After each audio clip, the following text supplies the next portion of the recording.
يا مركز النور فيك الإخاء وفيك المحبة فيك النقاء. يا مركز النور فيك الإخاء وفيك المحبة فيك النقاء. وفيك تجمع شمل الشباب فصرت بحق لهم ملتقى. وفيك وسلام على عباده الذين اصطفى. أما بعد فأعوذ بالله من الشيطان الرجيم. بسم الله الرحمن الرحيم.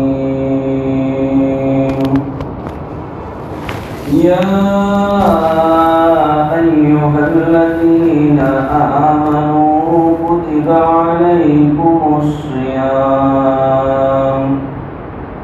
كما كتب على الذين من قبلكم لعلكم تتقون.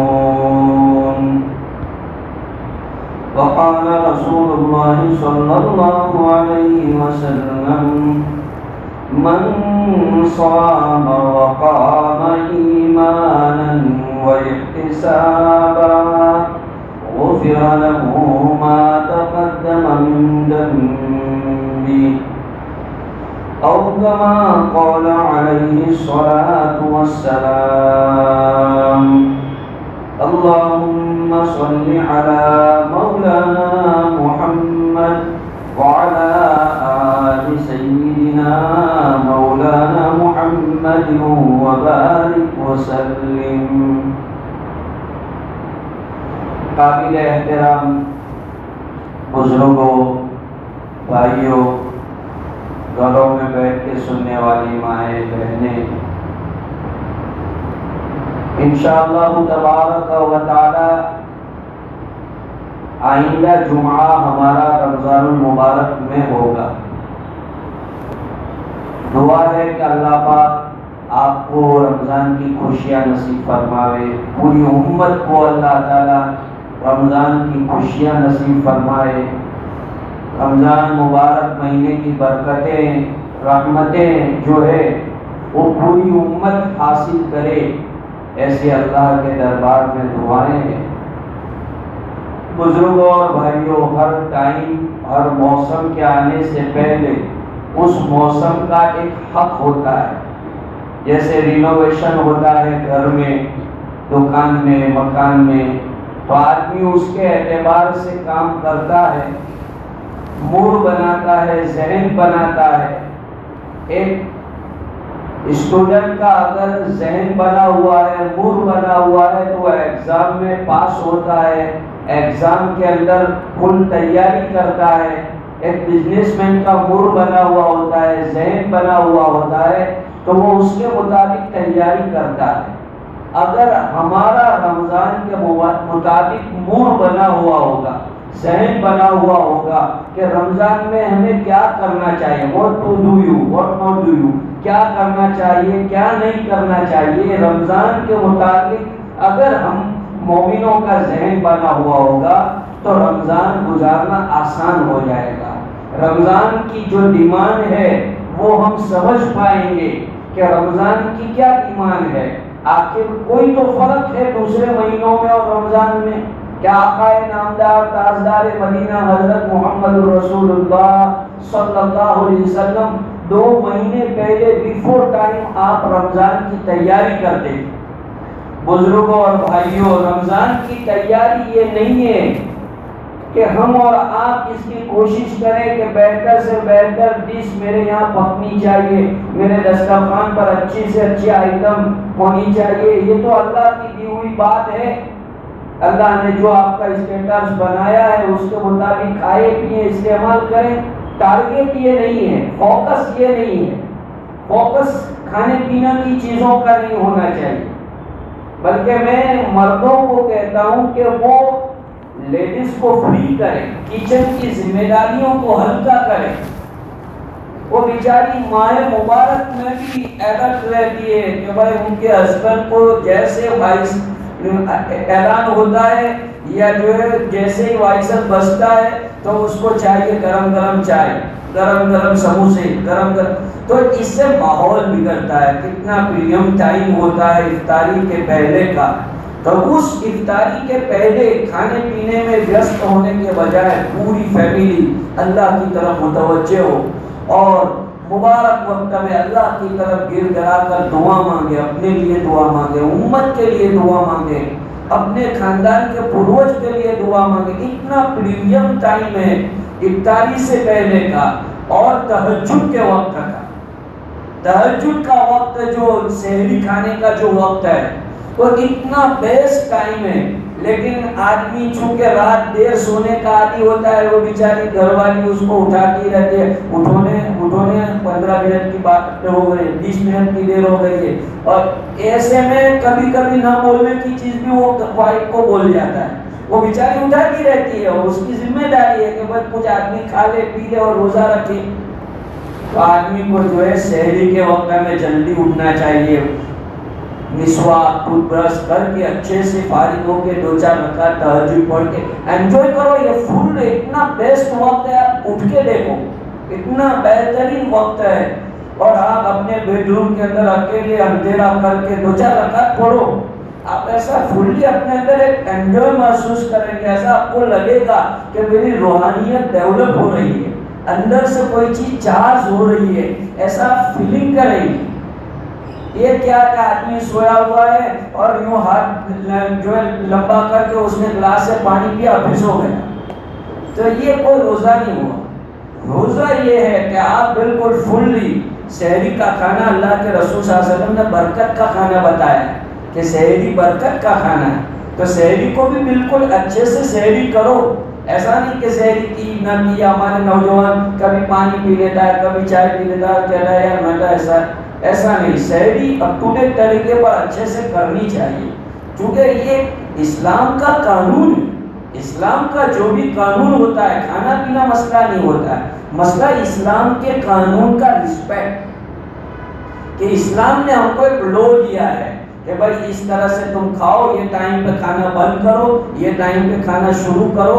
تو اصل کھانا پینا نہیں ہے، اسلام کے قانون کا رسپیکٹ کرنا، یہی تو سب سے بڑی بات ہے.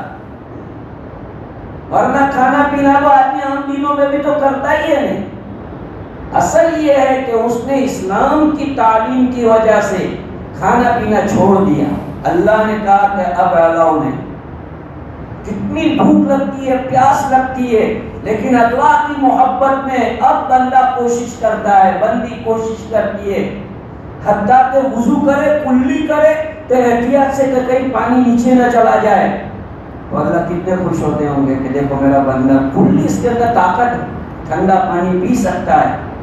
لیکن اتنا اسٹرانگ ہو گیا ایمان کے اعتبار سے کہ کوئی آدمی اس کو 1,00,000 روپے دے کے روزہ توڑ ڈال تو انانی سے انانی آدمی بھی روزہ نہیں توڑتا، بلکہ بچہ بھی نہیں توڑتا.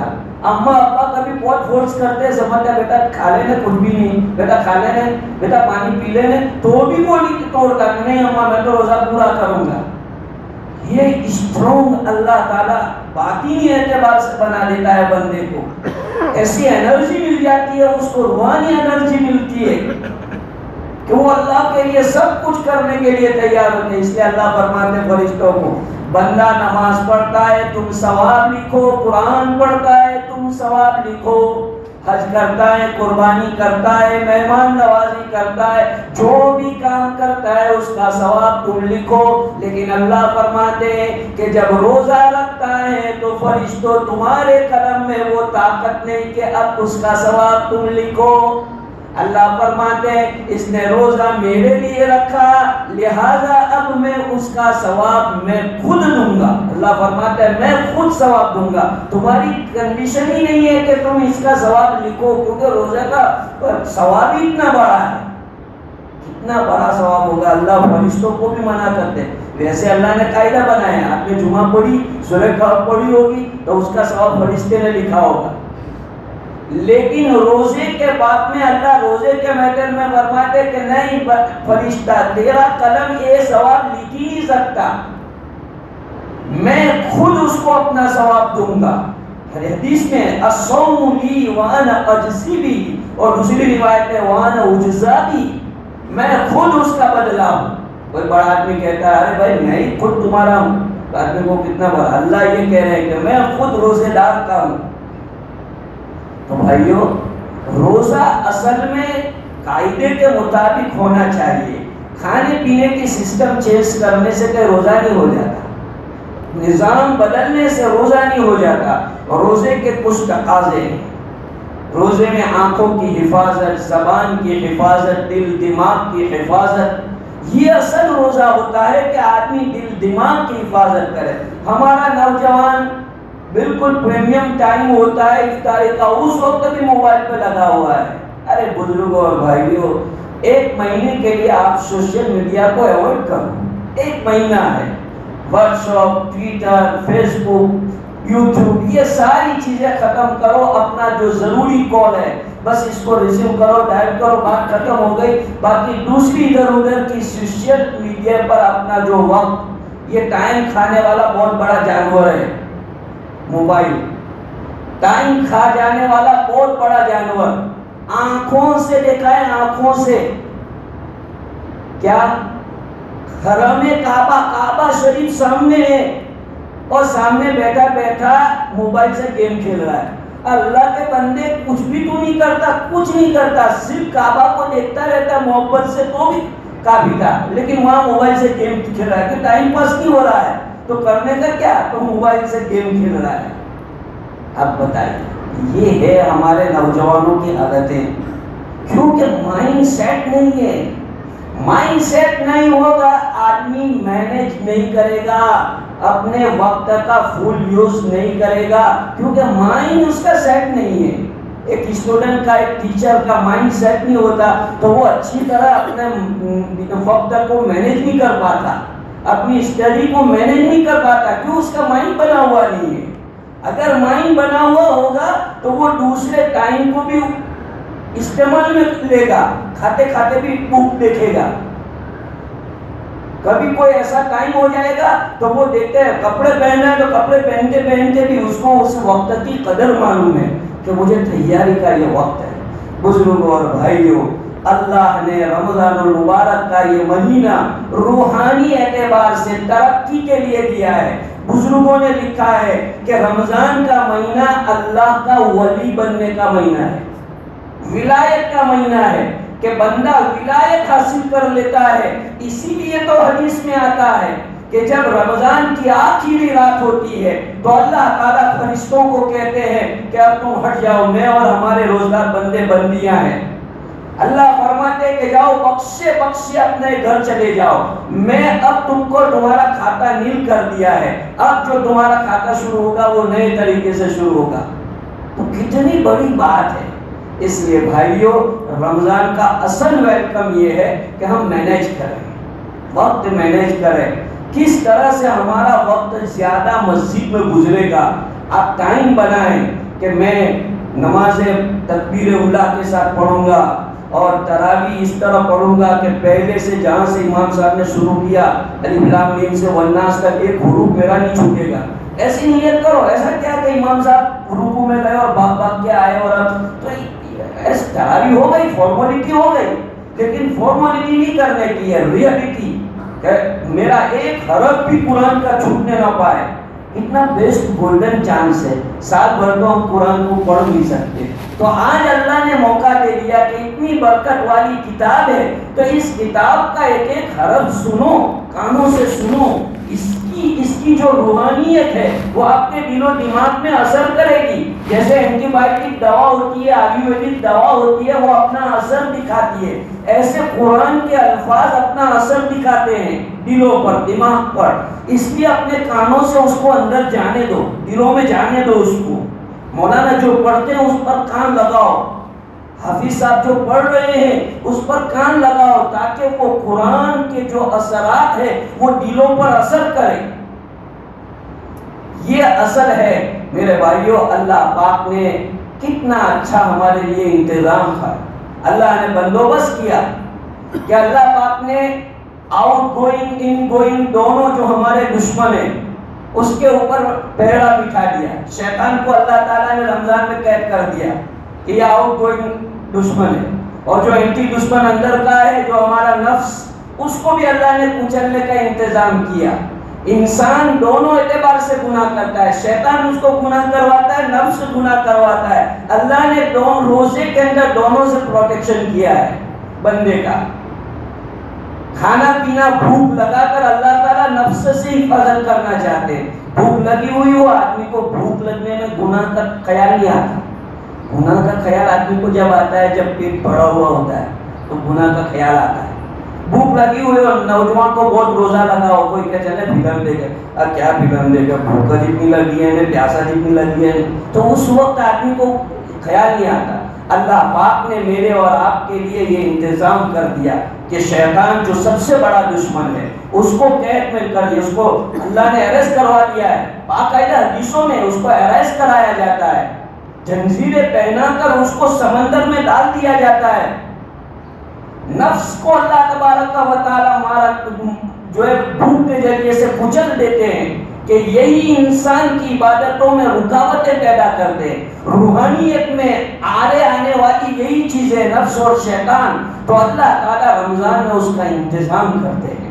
اس لیے بھائیوں ہم اس کا خیال کریں کہ یہ روحانیت والا مہینہ جن مقاصد کو لے کے آ رہا ہے وہ مقاصد ہمارے پورے ہو رہے کہ نہیں ہو رہے. صرف ہم افطاری کر رہے ہو اور سحری کر رہے ہو, اس کا مطلب کہ رمضان نہیں ہے. ایسا تو سال بھر ہم کھاتے ہیں. رمضان ایک روحانیت کا ماحول لے کے آتا ہے. ایک ہماری مسجد میں محلے میں ایک ماحول لگنا چاہیے, کوآپریٹ کرنا چاہیے. مینجمنٹ کمیٹی کو, پبلک کو ایک دوسرے کو کوآپریٹ کرنا چاہیے, امام مؤذن کو کوآپریٹ کرنا چاہیے. ایسے مبارک مہینے میں مہابھارت کھڑا نہیں کرنا چاہیے. مسجدوں میں عام دیکھا گیا رمضان جیسا مہینہ ہوتا ہے, میں کتوں نے پنکھا چالو کر دیا, میں کتوں نے لائٹ بند کر دیا. ارے بھائی کوآپریٹ کرو. ہم نے دیکھا ہے بڑی مسجد ہوتی ہے تو ایک طرف پنکھے چالو رہتے, ایک طرف نہیں رہتے. بھائی جو بغیر پنکھے والا وہ ادھر چلے جائے, جو پنکھے والا ادھر آ جائے. ایسا مینجمنٹ میں بھی بھائی بعض مرتبہ ایسا ہوتا ہے کہ صبح سویرے آدمی چاہتا ہے کہ اندھیرا ہو تو ایک طرف کی لائٹ چالو رکھو, ایک طرف اندھیرا کرو. لائٹ والا پڑھنے والا وہاں چلا جائے, دعا مانگنے والا اندھیرے میں چلا جائے.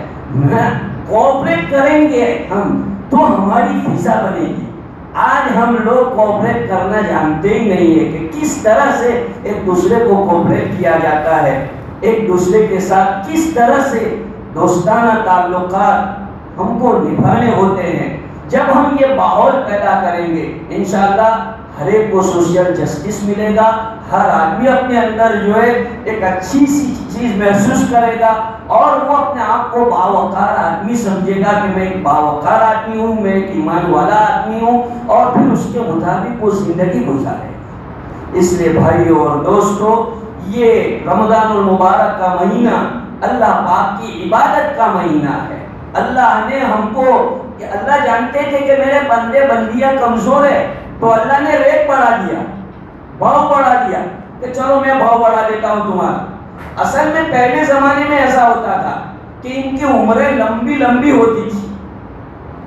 ایک بڑھیا آئی ایک پیغمبر کے پاس اور کہا دعا کرو نا یار میرے بچے زندہ, میرے بچے بہت جلدی مر جاتے ہیں. حالانکہ 150 سال کی عمر میں مر جاتے تھے, 150 سال کی عمر میں, تو کہہ رہے میرے بچے بہت جلدی مر جاتے ہیں. تو اللہ تعالیٰ نے حضور علیہ الصلوۃ والسلام کو اوپر رکھنے کے لیے یہ رمضان جیسی, شب قدر جیسی عبادتوں کے دن اور رات دے دیے تاکہ امت محمدیہ کا اجر و ثواب دوسری امتوں کے مقابلے میں بڑھے. اور حضور صلی اللہ علیہ وسلم میدان محشر میں بھی سارے نبیوں کے سامنے فخر سے رہ سکے. تو اس لیے اللہ تبارک و تعالیٰ نے مجھے اور آپ کو یہ ماحول عطا فرمایا. رمضان المبارک کا مہینہ جس میں اللہ تعالیٰ نفل کا ثواب فرض کے برابر کر دیتا ہے, اور فرض کا ثواب 70 گنا, 70 یعنی 1 روپیہ میں دوں اور اس کے بدلے میں 70 روپے کی چیز آدمی کو ملتی ہو تو کتنی بڑی بات ہے کہ آدمی 1 روپے میں 70 روپے کی چیز مارکیٹ سے خرید کے لاوے تو کتنا منافع ہوگا. اللہ تعالیٰ کہہ رہے ہیں کہ تم ایک فرض ادا کرو, میں 70 فرض ادا کرنے کا ثواب تم کو دوں گا. اللہ کے پاس ثواب کی کوئی کمی نہیں. اللہ پاک کے پاس ثواب کے ان لمیٹڈ خزانے ہیں. اس لیے بھائیوں ہم کوشش کریں کہ اخلاص کے ساتھ ہمارا یہ رمضان گزرے. ایک ایک عمل اخلاص کے ساتھ کرنے کی کوشش کرو. کوئی بھی عمل کرو اخلاص کے ساتھ، شو نہیں، ریالٹی پیدا کرو. اور ہمارے یہاں کیا ہے کہ نعوذ باللہ ایک ایسا ماحول ہے کہ 2-3 آدمی کو افطار کرایا تو بھی 10 فرینڈ سرکل جمع ہوں گے تو اس کے ساتھ آج تو ایسا تھا یعنی بات نہیں نکلے تو بھی بات نہیں لے آئے گا. کیا روزہ افطار کرانے کا تھا؟ ارے بھائی اللہ کے لیے روزہ کسی کو افطار کرایا تو اس کو کیا بولنے کا نہیں. ثواب باطل ہو جاتا ہے، ثواب آپ کا ختم ہو جاتا ہے. نیکیاں کرو اور اس نیکیوں کی حفاظت کرو. ہماری بیماری یہ ہے کہ نیکیاں کرتے ہیں لیکن نیکیوں کی حفاظت نہیں کرتے. نیکیوں کا پروٹیکشن، اور نیکیوں کا پروٹیکشن کیسے ہوگا؟ ہم بول کر سنائیں نہیں، کہہ نہ سنائیں. ہم کہہ سنائیں گے تو ہمارا ثواب ختم ہو جائے گا.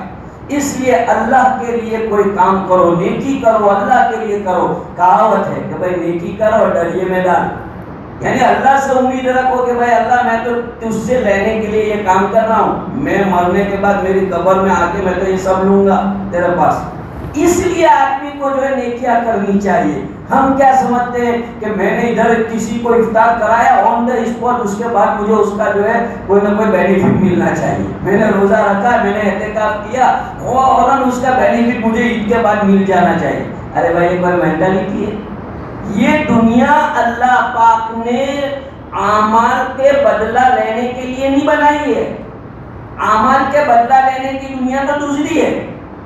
یہ تو صرف عمل کرنے کی جگہ ہے. ایک اسٹوڈنٹ ایگزامینیشن ہال کے اندر ہی رزلٹ مانگے گا تھوڑی ملے گا. تمہارا رزلٹ تو بعد میں ہوگا، ابھی تو تم ایگزام میں چل رہے ہو. ایسے ہی یہاں پر ہے کہ ابھی تو عملی دنیا ہے. ہم یہ چاہیں کہ جو عمل اور جو ہم یہاں پر مجاہدے کر رہے ہیں تو اس مجاہدوں کا بینیفٹ، اس کا ثمرہ ہم کو ابھی مل جائے، نہیں ملے گا. اللہ پاک مرنے کے بعد ایک ایک عمل کا اجر و ثواب دیں گے. حدیث پاک میں رسول اکرم صلی اللہ علیہ وسلم نے ارشاد فرمایا کہ بعض اعمال ایسے ہوں گے کہ بندہ بھول گیا ہوگا، اللہ اس کو یاد دلائیں گے کہ تو نے فلانی رات میں یہ عمل کیا تھا. آج بھی ہمارے پاس ریکارڈ ہے، اللہ کے پاس ریکارڈ ہے. گورنمنٹ کے پاس سارا بایو ڈیٹا ہوتا ہے. اور اب تو ایسی ٹیکنالوجی، ایڈوانس ٹیکنالوجی ہے کہ سارے ڈاٹا جو ہے گورنمنٹ کے پاس ہوتے ہیں. ہر آدمی کی ایک ایک ایکٹیویٹیز ہوتی ہے. یعنی جہاں ڈیولپ ہے، جہاں ایڈوانس ٹیکنالوجی ہے، وہاں ایسی ٹیکنالوجی ہے کہ ایک ایک ایکٹیویٹیز لوگوں کی گورنمنٹ کی نگاہ میں ہوتی ہے. تو جب ایک انسان اتنا سارا کچھ کر سکتا ہے تو اللہ پاک کیوں نہیں کر سکتے؟ اس لیے میرے بھائیوں اس کا خیال رکھنا چاہیے کہ میری ایک ایک نقل و حرکت اللہ کی علم میں ہے، اللہ دیکھ رہے ہیں، اور اللہ کے لیے مجاہدے کرو. آج ہمارا نوجوان چاہتا ہے کہ بس ایسی لگژری لائف اس کی ہو، وداؤٹ اسٹرگل. وداؤٹ اسٹرگل نہ تو آدمی دنیا کا بینیفٹ حاصل کر سکتا ہے، نہ دین کا بینیفٹ حاصل کر سکتا ہے. دنیا کے فائدے اور بینیفٹ حاصل کرنے کے لیے اسٹرگل لازم ہے. مجاہدہ کا نام ہے ہم لوگ اردو میں بولتے ہیں مجاہدہ، جس کو ہم انگریزی میں اسٹرگل کہتے ہیں کہ بھائی آدمی اپنے آپ کو تھکاتا ہے. تو یہ اپنے آپ کو تھکانا کیوں ہوتا ہے؟ اللہ کی رضا حاصل کرنے کے لیے، اللہ کی خوشنودی، اللہ کے دربار میں نزدیکی حاصل کرنے کے لیے، پیارے آقا حضرت محمد صلی اللہ علیہ وسلم کی شفاعت حاصل کرنے کے لیے. تو اللہ پاک یہ مبارک مہینہ میرے اور آپ کے اوپر لا رہے ہیں. آپ نوجوان بھائیوں سے خاص اپیل ہے کہ آپ اپنی زندگی کا، اپنے ٹائم کا ایک ایسا مینیج کریں کہ بھائی کون سے کام ایسے ہیں جو رمضان میں اگر چھوڑوں تو مجھے کوئی پرابلم کھڑا نہیں ہوتا، اس کو تو ابھی سے چھوڑ دوں کہ بھائی یہ کام میں چھوڑ دوں گا جو رمضان کے بعد اس کو کروں گا. آپ اپنے ٹائم کو دیکھو برابر کہ کتنا وقت میں آفس کو دے سکتا ہوں، میرے جاب کو دے سکتا ہوں. آپ کو جاب کے لیے وہ وقت، اور اس میں سے بھی اگر آپ کو سرکاری چھٹیاں مل سکتی ہے تو وہ اس کو لے لیجئے، فائدہ اٹھا لیجئے، اور اپنا پورا وقت قرآن شریف کی تلاوت میں گزارو. کوشش کرو کہ کم سے کم ایک قرآن مجید اچھا آپ کا پورا ہو. ویسے تو 3 ہونے چاہیے، کم سے کم 3 قرآن مجید آپ کے ختم ہو تو کچھ ایسا ہوگا کہ میں رمضان کا حق ادا کیا۔ 3 قرآن مجید آپ کو ختم نہ ہو تب تک سانس نہیں لینے کا کہ بھائی نہیں 3 قرآن مجید تو میں ختم کر کے ہی رہوں گا۔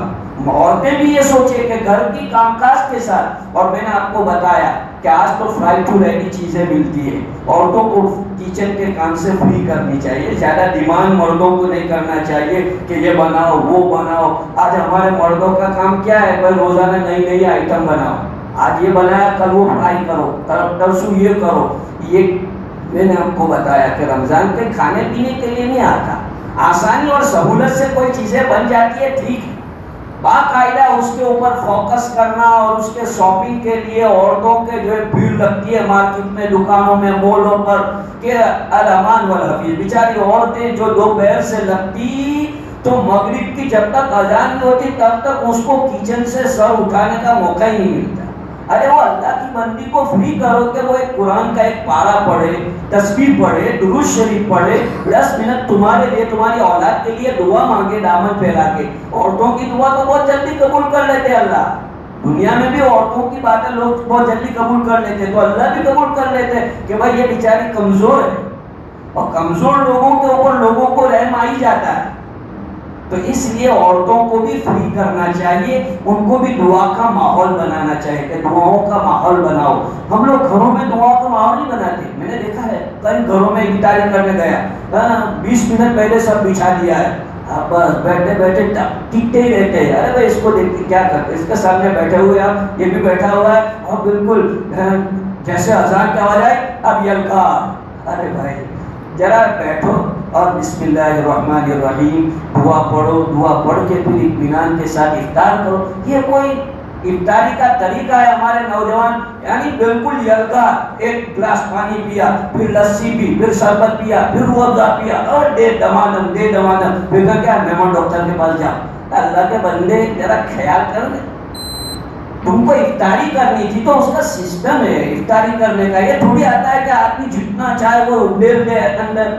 سسٹم سے افطاری کرو، تھوڑے تھوڑے کھاؤ پیو، وقفے سے کھاؤ، ابھی مغرب سے پہلے تھوڑا نارمل افطاری کر لو، پھر مغرب کے بعد، پھر تراویح کے بعد، اس طرح سے آپ خوراک لیں گے تو آپ کی جو اندر کی جو سسٹم ہے اس کو بھی نقصان نہیں پہنچے گا۔ لیکن ہمارے نوجوان کیا ہے، وہ دوپہر کی کسر نکالنے کے لیے کہ دوپہر کی کسر کیسے نکلے، جیسے مؤذن کی اذان کی آواز آتی ہے کہ 5 گلاس پانی تو اس کا گیا نہیں، پھر کہتا ہے یار ایسا ہو گیا نہیں ہو گیا۔ تو یہ سب طریقے اس لیے ہیں کہ ہم لوگ حضور علیہ السلام کے طریقوں کو فالو نہیں کرتے۔ ہمارا رول ماڈل حضور ہے، حضور علیہ السلام کیسے افطاری کرتے تھے وہ حدیثوں سے معلوم کرو کہ آپ کس طرح افطاری کرتے تھے، کیسے سحری کرتے تھے۔ اللہ پاک مجھے اور آپ کو عمل کی توفیق دے، وقت نہیں ہے۔ اللہ پاک ساری امت کو جو ہے رمضان المبارک کا احترام کرنے کی توفیق دے۔ یہی میسیج ہے آج کے بیان سے کہ ہم ایک تو رمضان کا ویلکم، رمضان کے ویلکم کرنے کا مطلب یہی ہے کہ اللہ کا شکر مانے کہ اللہ تو نے یہ مبارک مہینہ دیکھنا نصیب کیا، اور اب جو اس کی عبادتیں ہیں اللہ پاک اس کی عبادتوں کی توفیق دینا۔ دیکھو میرے بھائیوں، بہت اچھی طرح سمجھو، میں آپ سے محبت کرتا ہوں، ہمیشہ اللہ کی توفیق کے بغیر آدمی کچھ نہیں کر سکتا۔ اللہ سے توفیق مانگو کہ اللہ تیری توفیق ہوگی تو ہی میں کچھ آگے بڑھوں گا، تیری توفیق کے بغیر میرا کچھ نہیں ہوگا، اور مجھ سے جو ٹوٹا پھوٹا ہو رہا ہے پلیز تو اس کو حفاظت کر کے رکھ لے، اس کو ضائع مت کرنا۔ یہ دعائیں کرتے رہو تو انشاءاللہ آپ کی یہ عبادتیں رنگ آئے گی۔ اللہ عمل کی توفیق عطا فرمائے۔ وآخر دعوانا الحمدللہ رب العالمین۔